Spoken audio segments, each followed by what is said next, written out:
Proverbs chapter 31 verses 1 to 9.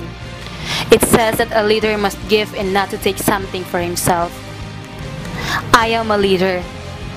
Isang pinuno ng mga kabataan.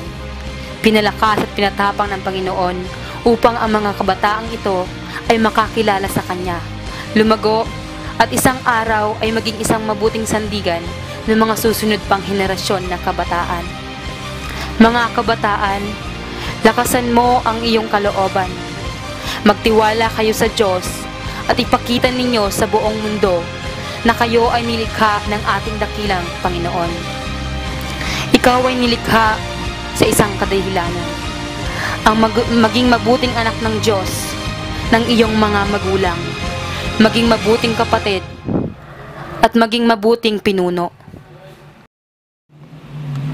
Ang gusto namin, maipakita sa kabataan na maaaring magsaya ng walang kasalanang kasama. Ang gusto namin makatulong. Bilang isang kabataan, gusto namin makatulong sa kapwa namin kabataan na maging active sa mga ganitong bagay.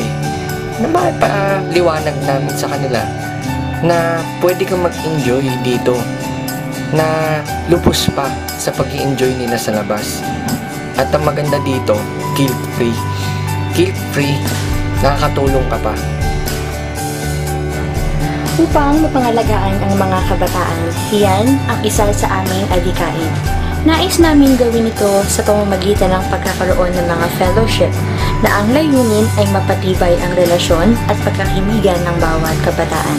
Sabi nga sa Bible, a rope of 3 strands is hard to break. Anong ibig sabihin ng 3 strands na yon? Yun na ikaw, ang Diyos at ang kaibigan mo. Isang kaibigan na makakatulong sa atin sa pagkilala sa Panginoon. Isang makadiyos na kaibigan na makakapagabay sa atin sa ating mga desisyon. Ito sa ating mga kabataan ang maghangad na maging malayaan ba? Disciple ka na. Matutong kumanta, sumayaw at tumugtog. Sumali ka na rin sa aming cell group ministry. Come and join us. Cause more fun FJC.